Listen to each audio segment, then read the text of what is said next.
কুষ্টিয়ায় আগ্রাসী পদ্মা নদী, এরই মধ্যে বিলীন ১০০ হেক্টর ফসলি জমি। হুমকির মুখে হাজারো বাড়িঘর সহ কুষ্টিয়া ঈশ্বরদী মহাসড়ক। আতঙ্কে দিশেহারা মানুষ। যদিও বরাবরের মতো পানি উন্নয়ন বোর্ডের আশ্বাস, ভাঙন রোধে শিগগিরই নেওয়া হবে ব্যবস্থা। সর্বাধুনিক প্রযুক্তি ও সেরা মানের উপাদানে তৈরি আরএফএল চেয়ার, ক্ষমতার নয় সমতার চেয়ার। নিজেরাই গন্ধে বসে চিন্তা করছি, খুব ঝুঁকিতে পড়ে আছি। 4 ঘন্টার ভিতরে এরকম হয়ে গেল। আগ্রাসী পদ্মায় বিলীনের পথে ভিটেমাটি, সহায় সম্বল যতটুকু ছিল সরিয়ে নিয়েছেন।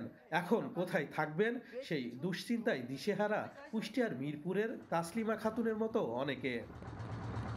পদ্মা তীরবর্তী হাজারো মানুষ এখন শেষ সম্বলটুকু সরিয়ে নিতে প্রাণান্তর চেষ্টা করছেন।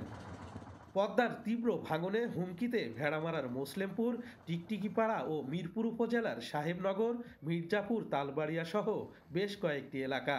এরই মধ্যে নদীগর্ভে গেছে প্রায় ১০০ হেক্টর ফসলি জমি। হুমকির মুখে কুষ্টিয়া ঈশ্বরদী মহাসড়কও। ওই মুজিচ্ছে নদী আছে কিছু না, জাতি 3 ঘন্টা লাগতো নদীর জাতি ভাঙতে ভাঙতে বাড়ি কাজ চলে আসছে। আমাদের জমি সব পদ্মা নদীতে চলে গেছে, আমার চলার মতো আর কোনো কায়দা নাই। এই মুহূর্তে মহাসড়ক না ঠিকানো যায় তাহলে এই দেশ একেবারে কুষ্টিয়া শহর পদ্মা নদীর কবলে পড়ে ভেঙে শেষ হয়ে যাবে। ঝুঁকিতে থাকা এলাকাবাসী রোববার পানি উন্নয়ন বোর্ডের কার্যালয় ঘেরাও করে। দাবি জানান ভাঙন ঠেকাতে কার্যকর পদক্ষেপের।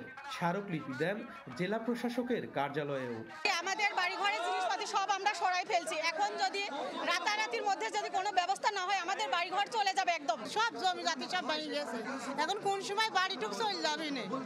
এখন আমরা সেজন্য রাস্তায় লাভিয়েছি যে আমাদের বাড়িটা হলে বাঁচান। ভাঙন ঠেকাতে দ্রুত ব্যবস্থা নেওয়ার আশ্বাস দিয়েছে স্থানীয় প্রশাসন ও পানি উন্নয়ন বোর্ড। স্থায়ীভাবে একটা বাঁধের কথা শুনছি আমরা অনেকদিন ধরেই, তো ওটার টেন্ডার প্রক্রিয়া হয়তো চলছে। জিও ব্যাগ ফেলে একটা ব্যবস্থা করা হচ্ছে যাতে আপাতত একটা সলিউশনে পৌঁছানো যায়। ইতিমধ্যে ঠিকাদারের মোবিলাইজেশনের জন্য আমরা কিছু ওয়ার্ক অর্ডার প্রদান করছি। সাইট মোবিলাইজেশন সহ ম্যাটেরিয়ালস ম্যানুফ্যাকচারিং করার জন্য তারা প্রস্তুতি গ্রহণ করছে। আশা করি হয়তো পানির লেভেলটা একটু কম হলে ওরা কাজ বাস্তবায়ন শুরু করবে। কুষ্টিয়ার ভেড়ামারা ও মিরপুর উপজেলার ৯ কিলোমিটার এলাকা জুড়ে ভাঙছে পদ্মা নদী। শরীফ বিশ্বাস, চ্যানেল 24, কুষ্টিয়া।